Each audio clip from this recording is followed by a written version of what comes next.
번째 시간입니다. 성도 여러분, 지난 주일 말씀 혹시 기억이 나실런지 모르겠습니다. 술객이 뱀에게 물린 날, 주술사도 실수할 수 있을 때가 있다는 말씀이었습니까? 아닙니다. 주술사가 뱀에 물린 날은 재수 없는 날, 전문가도 실수할 수 있는 날을 의미하지 않았습니다. 운이 없었던 것이 아닙니다. 언젠가는 일어날 일이 일어났다는 의미입니다. 주술사 역시 자신의 미래를 알 수 없기 때문입니다. 왜냐하면 사람의 미래는 확정되어 있지 않습니다. 때문에 우리 신자들의 삶에 주술사와 부적은 필요가 없습니다. 하나님을 경외하는 우리 신자의 미래는 어떻게 될까요? 전도서 9장 1절 말씀을 보니까 성공할 수도 있고 실패할 수도 있습니다. 성공이냐 실패냐 둘 중 성공이 훨씬 더 좋은 것이겠지만 우리 미래란 성공할 수도 있고 실패할 수도 있습니다. 성공한 삶을 경험하셨습니까? 하나님께 영광 돌리시기 바랍니다. 혹시 실패의 경험을 하고 계십니까? 그 무겁고 쓰라린 자리에 우리 주님이 위로해 주실 줄로 믿습니다. 다만 한 가지 확실한 것은 성공이냐 실패냐보다 더 중요한 진리가 있다는 이야기를 지난주에 나누었습니다. 신자의 삶은 성공과 실패에 관계없이 모두가 다 누구의 손 안에 있게 됩니까? 하나님의 손 안에 들어가게 됩니다. 엄청난 말씀입니다. 흔들리는 삶 속에서 우리들이 붙들고 나가야 될 말씀은 하나님의 손입니다. 전도서 9장 1절 말씀 다 함께 읽겠습니다. 이 모든 것을 내가 마음에 두고 이 모든 것을 살펴본즉 의인들이나 지혜자들이나 그들의 행위나 모두가 다 하나님의 손 안에 있으니 사랑을 받을는지 미움을 받을는지 사람이 알지 못하는 것은 모두 그들의 미래의 일들임이니라. 하나님의 통치, 하나님의 경영을 한 문장으로 정리하면 이렇게 될 것 같습니다. 하나님은 우리를 어떻게 경영하십니까? 신자의 미래는 성공할 수도 있고 실패할 수도 있습니다. 여러분, 성공할 때 울줄하지 마십시오. 실패했다고 낙심하지 마십시오. 성공은 성공이고 실패는 실패일 뿐입니다. 성공을 가지고 하나님의 사랑받는 증거로만 내세울 필요가 없습니다. 실패가 하나님의 저주라고 말해서는 안 됩니다. 성공할 수도 있고 실패할 수도 있습니다. 병에 걸릴 수도 있고 병에 치료받을 수 있는 것입니다. 더 중요한 것은 성공과 실패에 관계없이 신자의 삶에 누구의 손이 함께합니까? 여호와 하나님의 손이 함께하실 줄로 믿습니다. 하나님의 손을 다른 말로 하면 heaven, 천국이라고 말씀드릴 수 있습니다. 천국은 장차 완성될 나라이면서 동시에 이미 시작된 나라입니다. 천국이 이미 시작된 나라라는 말씀은 우리의 삶에 천국에서 떨어지는 무엇이 있다는 말씀이기도 합니까? 천국에서 떨어지는 물방울이 있습니다. 만약 우리들이 즐겁고 행복한 삶을, 은총을 누리는 그런 경험을 하고 있다면 그 자리에 어디에서 떨어지는 물방울이 있을까요? 천국에서 떨어지는 물방울이 있어요. 아름답고 좋은 것 속에 천국의 폭포수에서 흘러내리는 작은 물방울이 있습니다.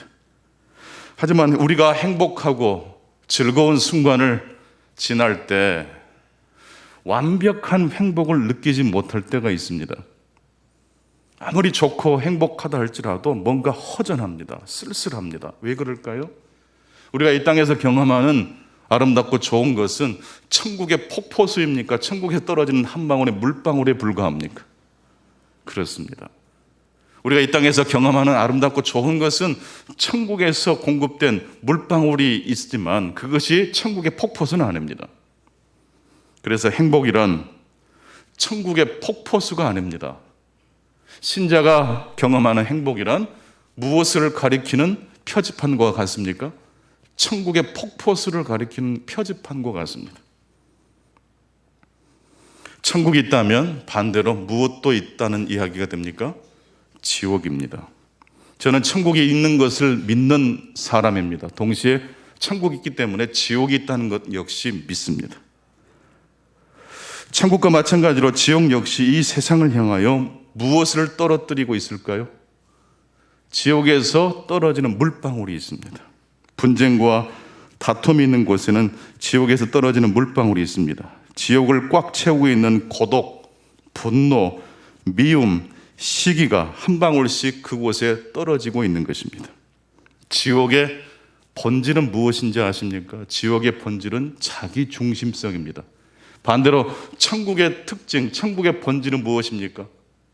하나님 아버지를 향해서 천국 백성들은 무슨 말을 가장 많이 할까요? 아버지 뜻대로 되기를 원하나이다. 지옥은요, 내 뜻대로 되기를 원하나이다.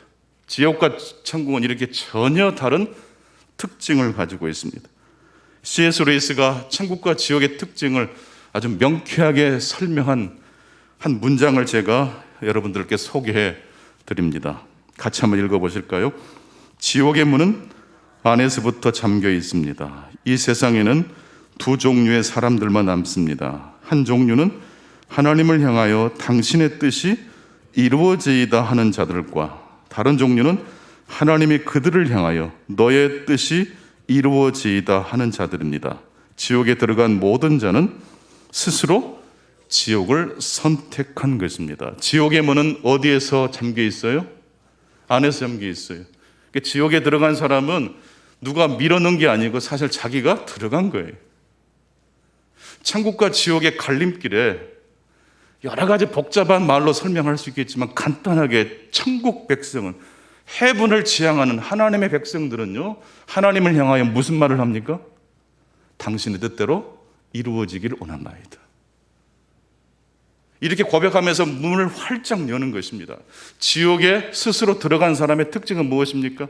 아무리 우리 하나님이 노크를 해도 문을 열지 않아요. 그래서 마지막에 하나님이 무슨 말로 마무리를 지으십니까? 너의 뜻대로 되기를 원하나이다. 저와 여러분의 삶의 중심이 하나님이 되실 수 있기를 바랍니다. 하나님의 뜻이 이루어지기를 기도하는 우리의 삶이 되기를 소망합니다. 하나님의 뜻이 하늘에서 이루어진 것처럼 이 땅에서 이루어지기를 기도하는 기도가 우리 날마다의 기도가 되실 수 있기를 바랍니다. 지옥의 비참한 결과는 먼 훗날의 일이 아닙니다. 지옥 역시 소급 적용되어 우리의 삶을 오염시키고 근심으로 채워버릴 수 있습니다. 지옥에서 떨어지는 물방울의 이름은 자기 중심성입니다.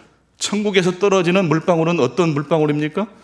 바로 하나님 중심입니다. 주술사가 뱀에게 물리지 않는 날 역시 사실은 뱀에게 물린 날과 똑같이 동일하게 무엇과 연결될 날이었습니까? 지옥입니다. 오늘 본문은 전도서 11장입니다. 전도서 결론 부분에서 매우 강조하는 메시지는 모름입니다. 미래는 불확실합니다. 미래는 알 수 없습니다. 확정된 미래는 없습니다. 성공한 사람도 실패한 사람도 이 하나님의 말씀을 경청할 때 해븐을, 천국을 경험할 수 있습니다. 여러분, 성공한 사람이라고 해서 계속 해서 성공하라는 법은 없죠. 성공한 사람도 실패할 수 있습니다.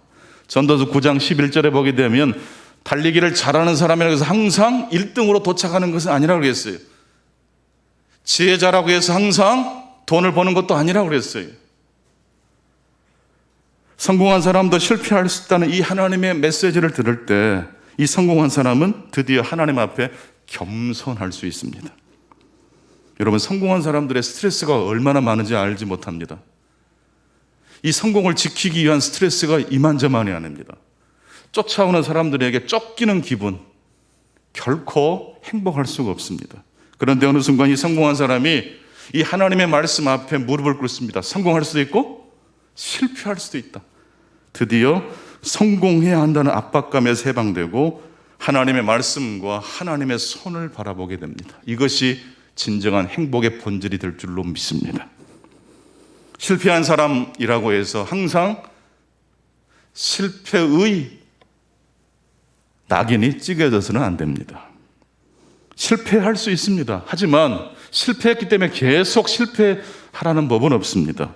과거를 뒤로 하고 하나님이 예비하신 미래를 향하여 나아갈 수 있습니다. 신자의 미래는 어떤 미래이기 때문입니까? 열려있는 미래입니다. 어떤 사람을 보더라도 어떤 처지에 놓여있다 할지라도, 그래서 우리 신자는요, 안 된다는 말을 해서는 안 됩니다. 너는 안 된다는 말을 결코 해서는 안 됩니다. 하나님 외에는 그렇게 확정된 말을 할 수 있는 자격이 있는 사람은 없습니다. 부족해 보이더라도, 엉망진창일지라도 할 수 있다고 해 주실 수 있기를 바랍니다. 아는 것만큼 중요한 것이 그래서 모름입니다. 인간의 미래는 불확실합니다. 우리의 미래는 알 수 없습니다. 그것을 인정하고 수용할 때 우리의 삶에 천국이 임하고 하나님의 영광이 임할 줄로 믿습니다. 우리 모두는 알 수 없음이라는 한계 속에서 살아갑니다. 그래서 하나님은 알 수 없는 미래를 살아가는 우리들에게 어떻게 살아가는 것이 지혜로운 삶인지를 오늘 본문을 통해서 말씀해 주고 계십니다. 본문 전도서 11장 1절 말씀을 같이 읽겠습니다. 시작. 너는 내 떡을 물 위에 던져라. 여러 날 후에 도로 찾으리라. 여러분, 불확실한 미래를 살아가는 우리 신자들에게 하나님께서 붙들고 나아가라고 하신 말씀은 무엇입니까? 구제하라는 겁니다. 오늘 신약의 말씀에도 냉수 한 그릇일지라도 작은 자에게 주는 것을 하나님은 반드시 기억하시겠다고 말씀하셨습니다. 미래를 알 수 없기 때문에 우리들이 꼭 해야 할 일이 있습니다. 구제입니다. 떡을 물 위에 던져라. 그리하면 그 결과 열한을 후에 다시 찾게 된다고 말씀하고 계십니다. 하나님께서 기억해 주시고 은총으로 갚아주신다는 말씀입니다. 우리가 나누고 베풀면 반드시 그 은혜가 그 사람을 통과하여 먼 훗날 돌고 돌아 나에게 돌아올 수도 있고 내 자손들에게 돌아올 수 있습니다. 여러분, 돌아온다는 것, 이것이 바로 축복입니다. 열심히 수고했는데 열매가 있을 때 얼마나 감격스럽습니까? 이게 바로 천국의 물방울이에요. 떡을 물 위에 던졌는데 약간 무모할 수 있는 행동 아닙니까? 떡을 물 위에 던진다는 것. 내가 굳이 하지 않아도 될 일을 한 거예요. 돕지 않아도 될 것 같은데 도운 거예요. 그랬더니 그것이 그 사람을 복되게 할 뿐만 아니라 그 복되게 한 그 사람의 얼굴을 보고 누가 기뻐하세요? 하나님 아버지께서 감독하셔서 예비하신 복과 은총을 저와 여러분에게 베풀어 주실 줄로 믿습니다. 이건 가장 확실한 투자입니다. 떡이 돌아온 자리, 보람이 느껴지는 자리가 바로 천국입니다. 그런데 이 전도서 11장 1절 말씀을 이대로 끝나버리면 누구든지 이해할 수 있는 말씀으로 좋은 결론으로 마무리 지을 수 있을 것 같은데, 전도서 11장 1절 말씀 이어서 전도서 11장 2절 말씀에 동일한 구제의 말씀이 연속해서 나옵니다. 본문 11장 2절 말씀 함께 보시죠. 7에게나 8에게 나눠줄지어다. 무슨 재앙이 땅에 임할지 내가 알지 못함이니라. 11장 1절 말씀과 2절 말씀은 똑같은 주제입니다. 구제를 하라는 이야기인데, 전도서 11장 1절 말씀은 여러 사람이 아니라 내 떡을 물 위에 던져라. 작은 것이지만 누군가에게 일용할 양식이 될 만한 것을 베풀어라. 그러면 그 복이 결국 너에게 돌아올 것이다. 근데 전도서 11장 2절 말씀에는 몇 사람에게 구제하라고 말씀을 확대하고 있습니까? 7이나 8사람에게 떡을 주라고 말하고 있습니다. 왜 이렇게 말씀을 하고 계실까요? 미래를 알 수 없기 때문입니다. 어떤 사람이 나에게 도움이 되는 사람이 될지 알 수 없습니다. 실제로 우리의 삶에 대단히 영향력을 주고 내 삶에 빛을 비춰주는 사람은 가까이 있는 사람이 아니라 약간 멀리 떨어져 있는 사람일 가능성이 매우 높다고 합니다. 그 사람의 한마디가 우리를 복되게 한다는 이야기입니다. 그래서 7과 8사람에게 떡을 베풀라. 친하고 친밀한 사람에게만 떡을 주는 게 아니라 조금 멀리 떨어져 있는 이 반경을 넓혀서 확대해서 구제하라는 말씀입니다. 왜냐하면 어떤 사람이 나를 천국으로 인도하는지 알 수 없기 때문입니다. 무슨 재앙이 땅에 임할는지 내가 알지 못함이니라. 7백이나 8백에 나눠줄지어다. 그리고 생략된 말씀이 바로 그리하면 여러 날 후에 도로 찾게 될 것이라는 말씀입니다. 전도서 11장 1절 말씀이 전통적인 구제에 대한 말씀이라면 전도서 11장 2절 말씀은 수정된 지혜를 이야기하고 있습니다. 전통적인 구제보다 훨씬 더 넓은 범위를 제시합니다. 7백이나 8백의 떡을 던져라. 그리하면 여러 날 후에 도로 찾게 될 것이라고 말씀하고 있습니다. 성도 여러분, 우리의 미래는 불확실합니다. 불확실하기 때문에 하나님께서 우리에게 어떻게 살아가고 어떻게 선택해야 한다고 말씀하십니까? 구제하라고 하시는데 내가 원하는 몇몇 사람이 아니라 범위를 넓혀서 7이나 8사람에게 네 떡을 던져라 라고 말씀하고 계십니다. 사실 전도서 11장 2절 말씀이 없다면 우리 대부분은 전도서 11장 1절 말씀을 실천하면서 대부분 내가 원하는 나에게 유익이 될 수 있는 사람에게만 친절을 베풀 가능성이 매우 높습니다. 이런 인간의 성향을 간파하신 하나님이 그래서 7이나 8사람에게 떡을 던지라라고 말씀하고 계신 것입니다. 여러분, 지옥의 본질이 자기 중심성이라면 천국의 본질은 무엇입니까? 나를 벗어나 하나님을 중심으로 삼는 것 아닙니까?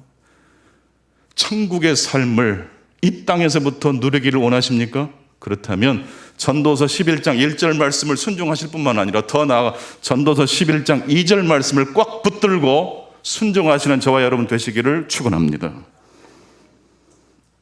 지경이 넓혀질 때, 나를 뛰어넘을 때 천국이 임하는 것입니다. 하나님을 향하여 당신의 뜻이 이루어지기를 원하나이다. 그런 고백의 삶이 우리의 삶이 되기를 원합니다. 마틴 루터는 인간이란 자기 안으로 기울여져 있는 존재라고 말을 했습니다. 그래서 우리가 가만히 있으면요, 천국을 향해 갈까요? 지옥으로 나도 모르게 쓸려갈 가능성이 있을까요? 기도하지 않고 예배 드리지 않고 말씀을 묵상하지 않고 우리 안에 있는 선한 마음을 배양시키지 아니하면, 즉 가만히 있으면 우리의 신앙이 쇠퇴할까요? 풍성해질까요? 쇠퇴해집니다. 여러분, 구제를 하라는 건요, 내 움켜쥔 손을 펼쳐서 천국을 붙잡으라는 말씀입니다. 듣고 이해하고 깨달으라는 말씀이 아니고 오늘 말씀은 순종해야 될 말씀인 줄로 믿습니다. 내가 원하고 내가 베풀고 싶은 그 사람의 지경을 뛰어넘을 때 천국이 임하는 것입니다. 누군가에게 선행을 베풀 때 그 결과를 염려하지 않으셔도 됩니다. 누군가의 입가에 미소를 짓게 했다면 결과는 보나마납니다. 하나님의 축복이 그 사람을 통하여 나에게 그리고 우리 자녀들에게 임하게 될 줄로 믿습니다.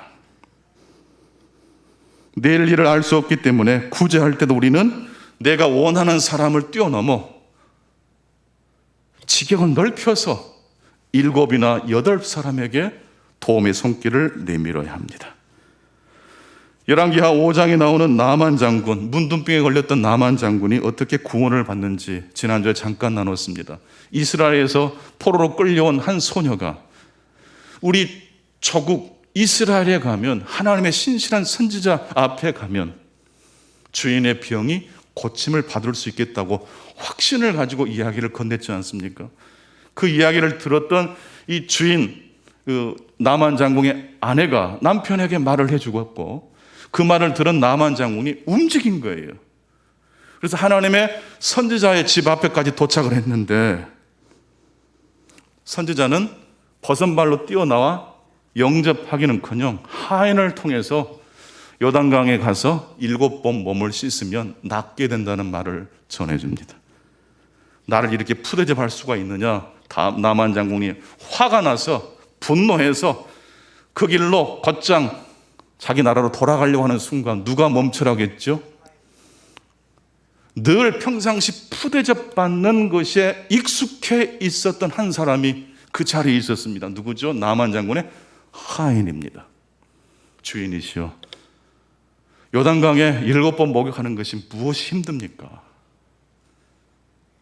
기분은 조금 상하셨겠지만은 이거 어려운 일 아닌 것 같습니다. 7번 목욕하면 될 것 같습니다. 그 하인의 말을 듣고 나만 장군의 그 분노한 마음이 수그러드는 거예요. 여러분, 하나님의 음성을 듣게 되시는 여러분 되실 수 있기를 바랍니다. 그러려면 직접 들을 수도 있겠지만 누군가를 통해서 듣게 되는 거예요. 우리가 좀 방향이 바뀌어져서 천국이 아닌 지옥의 방향으로 나도 모르게 실수할 때가 있어요. 그럴 때 내 옆에 있는 어떤 사람이 우리를 다독거려 줄 수 있어요. 그 한마디 말이 우리를 구원의 길로 인도하는 거예요. 그런데 나를 구원해주고 나만 장군을 구원해줬던 그 사람은 누굽니까? 존재감이 없는 사람이에요. 나하고 안 친한 사람이에요. 내가 가까이 하기 싫은 사람일 수 있어요. 내 삶에 동떨어져 있는 사람이 오히려 나만 장군을, 우리의 삶에 하나님의 기쁜 소식을 전해줄 수 있습니다. 오늘 우리가 만나는 사람은 대단한 사람들이라고 생각하시면 틀림이 없습니다. 둘 중 하나입니다. 우리를 천국의 방향으로 인도해 주는 사람이든지 그 반대의 방향으로 우리를 자극하는 사람입니다. 아무쪼록 한 주간 살아가시는 여러분의 일상의 삶 속에서 여러분을 통하여 누군가가 하나님의 방향, 하나님의 나라로 옮겨가시는 결정적 계기가 저와 여러분을 통해서 흘러나가기를 축복합니다. 내 인격과 도덕적 성품을 하는 게 아니에요. 하나님이 우리에게 부어주신 그 능력과 은혜를 힘입어서 나도 모르게 친절을 베풀고 나와 관계없는 사람에게까지 우리가 손을 내밀어 줬을 때 하나님의 역사가 일어나게 될 줄로 믿습니다.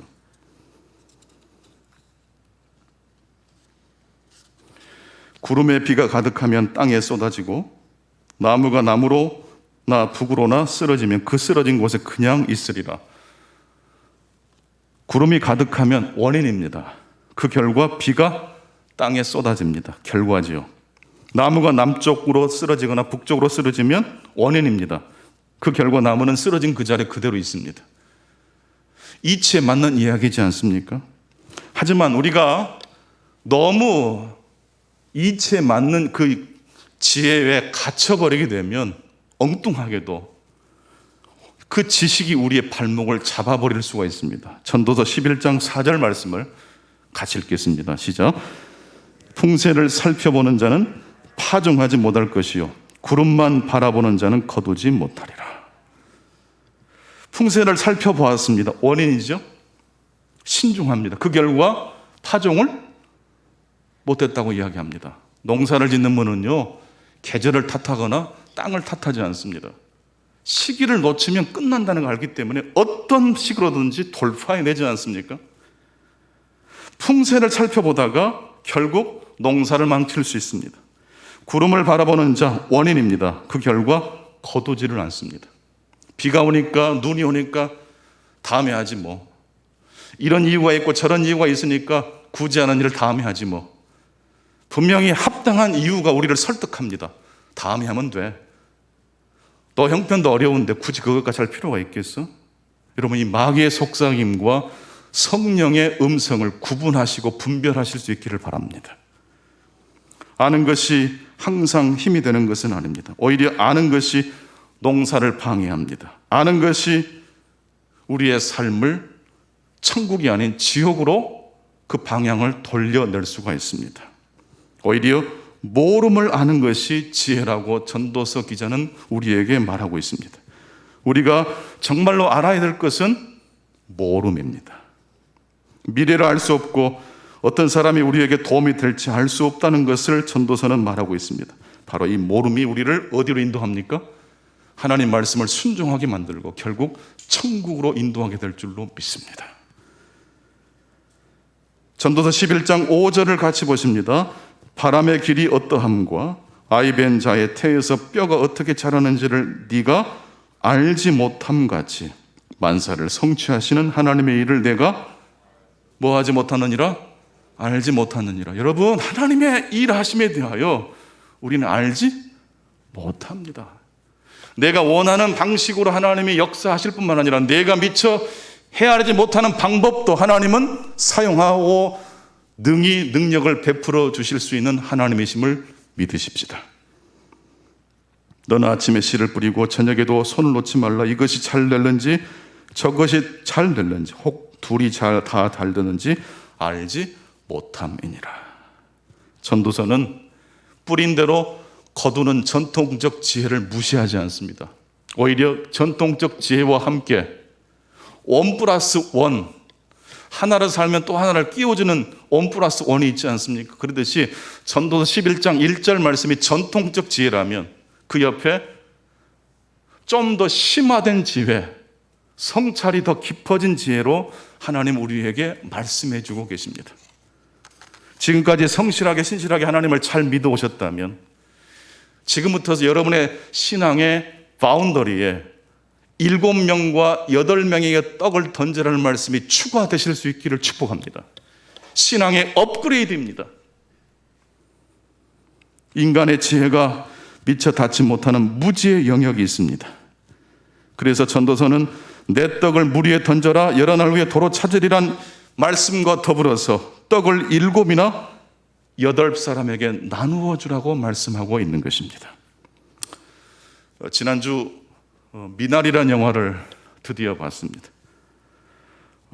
재미교포 정이삭 감독이 자신의 가족 이야기를 영화로 만들었습니다.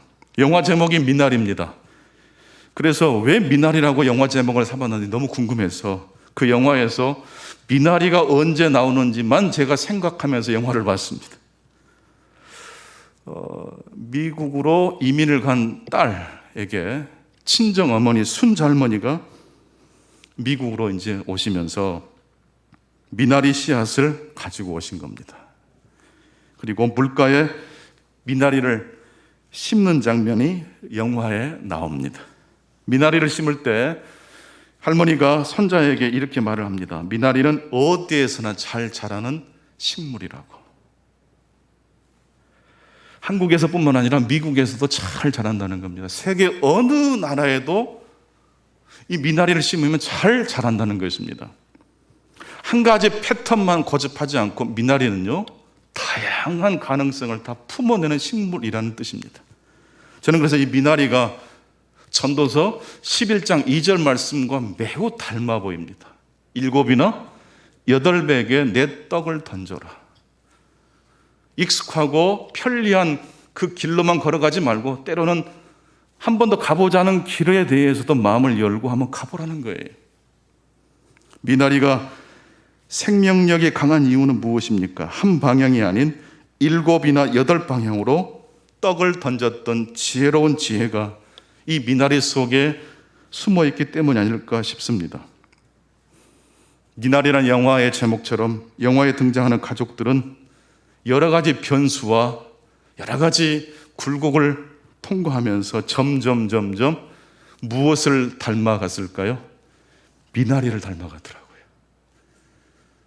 부부관계가 힘들었는데 결국은 아내가 남편을 이해하고 남편도 아내를 이해하는 지점이 보였습니다. 할머니는 할머니 같지 않으라고 했던 손자가 중풍에 걸려 반신불수가 된 할머니를 쫓아가서 손을 내미는 장면이 너무 감격스럽더라고요. 할머니 거기 길이 아니라고 내 손을 잡으라고. 저도 모르게 눈물이 쏟아졌는데 옆에 같이 보던 한 분이 저를 보면서 신기하게 쳐다보더라고요. 눈물이 안 나는 장면이 누르는가 봐요. 요즘 왜 이렇게 눈물이 많이 나오는지 모르겠어요. 미나리만 봐도 눈물이 핑 돌 것 같지 않습니까? 떡을 7이나 8백에 나누어 줘라. 그동안 우리들이 익숙했던 고정관념을 좀 뛰어넘으면 좋겠어요. 모르기 때문에 도전하는 거예요. 알면서 지금까지 걸어왔던 길 말고 그것도 존중하면서 하나님이 이것을 사용하실지 저것을 사용하실지 우리는 모르기 때문에 폭을 넓혀서 하나님의 말씀을 순종하실 수 있기를 간절히 축원합니다. 전도서 4장 12절 말씀을 보게 되면 한 사람보다 두 사람이 낫고 두 사람보다 세 겹줄이 낫다고 했는데, 오늘 전도서 11장 2절은 아예 7이나 8명에게 떡을 나누어 주라고 말씀하고 있습니다. 입이 딱 벌어지는 말씀입니다. 성도 여러분, 이제 말씀을 맺겠습니다. 우리의 미래는 결정된 것이 하나도 없습니다. 모르기 때문에 담대하게 나아가시는 저와 여러분 되실 수 있기를 바랍니다.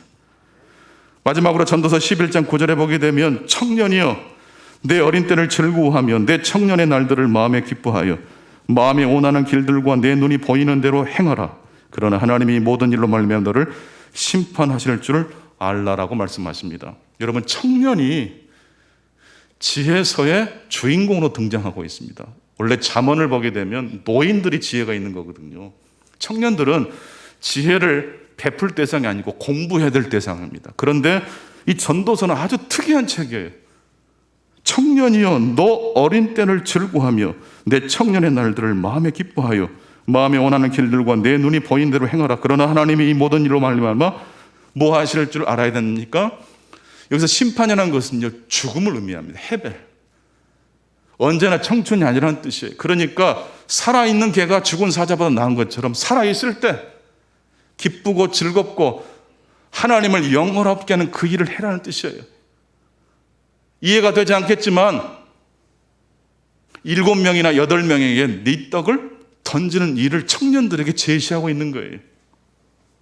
성공할 가능성만 도전하지 말고 왜 이 일을 내가 해야 되는지 답답한 상황 속에서도 걸어가라는 말씀하고 계십니다. 그런데 여러분, 청년은 꼭 생물학적으로 젊은 사람만 의미하지 않습니다.